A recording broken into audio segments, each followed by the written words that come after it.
Consumer Group claims most U.S. cancer centers use misleading ads. Some of the country's biggest and most prestigious cancer treatment centers are using misleading testimonials that don't disclose their results aren't typical, according to a watchdog report.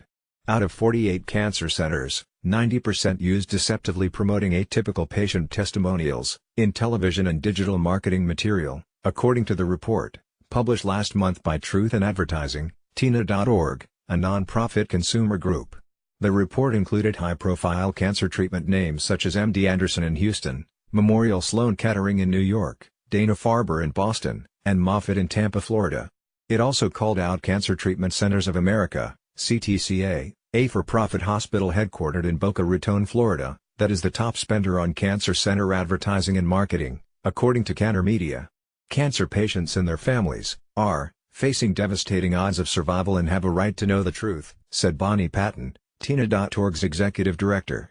To sway this uniquely susceptible population's decisions as to where they should seek treatment by exploiting false hope is simply not acceptable. Americans spend nearly $150 billion annually on cancer care, according to the National Institutes of Health. To attract those dollars, treatment centers across the country spend tens of millions of dollars in advertising. In one on the Memorial Sloan Kettering website, patient Carl, last name withheld, shares his gratitude for the medical team who saved his life by successfully treating his pancreatic cancer diagnosed in 2009. "I never once felt like a number, I always felt like a person," he said. The 5-year survival rates for someone with pancreatic cancer is only 8.5%, a fact not mentioned in the emotional video. Under FTC's guidelines, for-profit companies must disclose the expected performance numbers if the results shown in advertising aren't typical. Nonprofits, which includes many medical centers, aren't in the federal agency's jurisdiction, and are instead regulated by state deceptive marketing laws. In one testimonial for CTCA, Chuck G., a patient diagnosed with stage 3 esophageal cancer in early 2001, addressed the issue of numerical results. "By early October 2001, I was cancer-free," he stated. "My recovery defies all statistics. But I agree with my doctors that statistics mean nothing to believers." The testimonial didn't disclose that the 5-year survival rate for stage 3 esophageal cancer is 23.6%. In 2018, over 130 instances of CTCA marketing material showcased a cancer patient with life-threatening diagnosis doing well after being treated at one of CTCA's 5 centers, Tina.org's investigation found. But the materials cited didn't close the majority of cancer patients with the diagnosis shown don't survive past 5 years. Tina.org has since filed with the FTC. In 1996, CTCA settled an FTC lawsuit against it and other cancer centers by agreeing to not make misleading use of patient testimonials. That agreement ended in 2016. NBC contacted the 5 cancer treatment centers that spent the most money on advertising last year that were cited for using misleading testimonial ads. Dana-Farber declined to comment. The rest defended their advertising practices in statements to NBC News. In a statement to NBC News, Memorial Sloan Kettering said it stands by the integrity of its communications and the importance of enabling patients to share their experiences.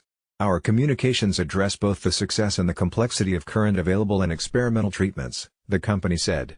CTCA said in a statement to NBC News, "To ensure clinical accuracy and tell our story in an informative and responsible manner, all of our advertising undergoes meticulous review prior to publication." It noted that all of the patients volunteered to share their stories in their own words, without any compensation, in the interest of helping others who receive a similar diagnosis. MD Anderson said it takes great care to ensure our messages are accurate, appropriate and responsible, and that it has a responsibility to educate the general public about prevention, early detection, treatment, research and survivorship. Moffitt Cancer Center said every testimonial is based on actual medical results specific to that patient.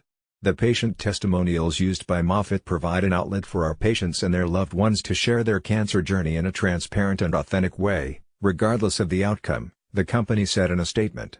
Advertising is designed to persuade people. To do that, an advertiser needs to put their best foot forward. No one expects a hospital to talk about the patients that couldn't be helped. But an advertiser has a legal obligation to make sure testimonial ads are handled carefully, Georgetown University law professor David Vladek, former director of the Bureau of Consumer Protection at the FTC said, "So they don't mislead or deceive. It is clearly misleading to use a case that is not typical in an ad and not disclose that, Viewers have no reason to think that the case isn't typical, and the advertiser knows that. So in these cases the deception is intentional, Vladek told NBC News. TINA.org's executive director Patton said the group didn't seek to prevent consumers from information that could help them distinguish cancer centers from each other. That said, I don't think patients should ever make any healthcare decision based on patient testimonials, said Patton. Every person's health journey is unique and individual, so they can't rely on those stories to make their decisions. Herb Wisbaum, one of America's top consumer experts, is a regular contributor to NBC News Digital. He's been looking out for consumers for more than 30 years. Wisbaum's Emmy Award-winning television reports have exposed everything from quack medications to bogus investments. Follow him on website